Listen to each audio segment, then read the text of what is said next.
move on to the offensive line, Ryan. And this is a grade that I'm curious to kind of, well, what was your grade for the offensive line? I gave him an A-. What was your grade? I was also going to give him an A-. I'm honest. Yeah. I agree with you because I think you said it perfectly. Because, but I don't think we differ on this opinion. I really don't, because my opinion on Charles Jagusah has changed a lot, obviously, right? Like, I was like, he could play right tackle, maybe dominant guard. Now I'm like, that kid's a tackle. Like, I have no doubt about it. He could play guard if you need him to, absolutely, and be dominant in there. But he can play left. I think he can play right. The one person that I'm interested in is Sullivan Absher, because when you look at his body type and just his play style and lack of reps in pass protection, I look at that kid and I say, maybe a right tackle, but like, I think he's a guard long-term, and that's not a bad thing. It's not. Because I think he could be a really good player inside. Like, there's no doubt about it.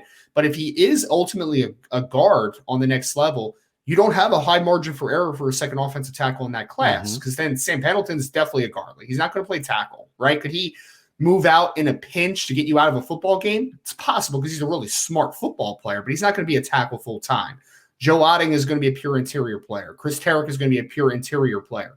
So if Sullivan Absher cannot be an offensive tackle in your system, then you only got one true offensive tackle in this class, which I think that's where you kind of get hung up a little bit. I like the talents, I like the potential, but I really just am struggling if Sullivan Absher is not that guy at tackle, then you're a little hamstrung for offensive tackles moving forward. Would you have leaned more towards A or B+? Because I would have leaned more towards B+. And it's for the reason that you just mentioned. I like this offensive line class at all. The reason a lot, excuse me. The reason I went A- is because when I look at the other offensive line hauls, it's one of the 5 best in the country. It fits the criteria. I just have, you know what it comes down to? It really comes down to this: Sullivan Absher. That's what it comes down to. The fact that we just haven't seen him do a big part of the game a whole lot is the thing that gives me I love the things that I see. I love his size, I love his length, I love his demeanor. He's physical, he's punishing, he shows me athletic skills on I actually like his athleticism a little bit more than you do, I believe, from our conversations. But how can I say definitively that dude's an offensive tackle in college when I've really never seen him pass block? Hardly at all. And so I think that's my hang up, is I like the talent of this group. Like, I like Sam Pendleton, but Pendleton's a floor guy, not necessarily a ceiling guy. Christopher Terek's a floor guy, not a ceiling guy.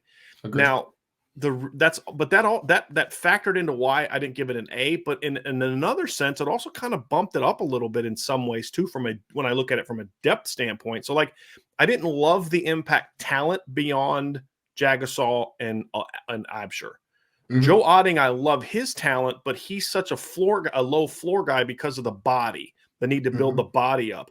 And so when I look at this class, but what I also see is I see some higher floors. Like, Chris Terek is going to be at the very least a depth guy at Notre Dame. Yes. He was my number 5 guy. Sam Pendleton, at the very least, is going to be to me, a very good depth piece, or a 2-year, 4th and 5th year senior starter guy. Right? Like, that's how I see him. Where in past years, your 4th and 5th guys were guys that just couldn't play, or were guys I wasn't really sure of. This year, your 3, 4, and 5 are good, solid football players. So I love the depth of it, and that bumped it up a little bit. And then what dragged it back down a little bit is when I look at the impact talent. Yep. And so, and people have asked, I have not seen the Shrine Bowl a whole lot, but that also doesn't matter a ton to me as far as moving the needle on the grade, just because it's something he had to kind of just prepare for that game. But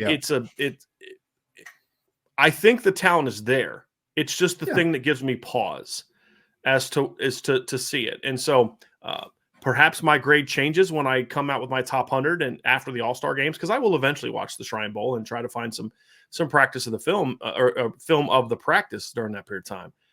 But I think that's really what comes to me, guys, is just being able to look at it from the standpoint of saying, I'm just really unsure of this group and its true high-level talent.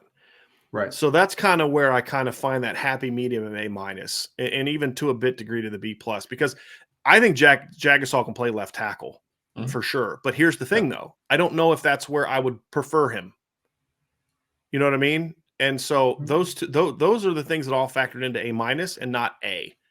Right. And are some of the red flags, but I like the talent. And here's the thing: if Absher hits, and if Otting can fill out and keep his athleticism, that changes the needle. That changes the standard for me. That raises it up.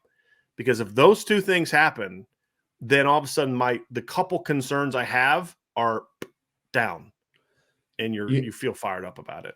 You mentioned this earlier, Brian, that you want to do obviously a 2-year recruiting review. You know what else would change it a little bit if I was certain that Emil Wagner could be a dude at Notre Dame. If he could be a dude, then I look at this and say, you know what? If Absher ends up being a guard, I didn't miss because I still got a kid that's going to be a 4-year, a guy that could play 4 more years and be a part of that group potentially, right? But if he can't fill out appropriately and play at Notre Dame, from a starting perspective, then you're looking at a 2-year class of getting one true offensive tackle, right? I mean, that's kind of what you're looking at, right? So for sure, if an Absher can't stick a tackle. So I just think that there's not a massive margin for error here, right? Like you need Absher to be able to play tackle. If he can, then this is a moot point, right? If both those guys can play tackle, then you're like, cool, man. Now you're working with Billy Schrouth and Rocco Spindler from previous years, working in with guys like Sullivan Absher and Sam Pendleton. And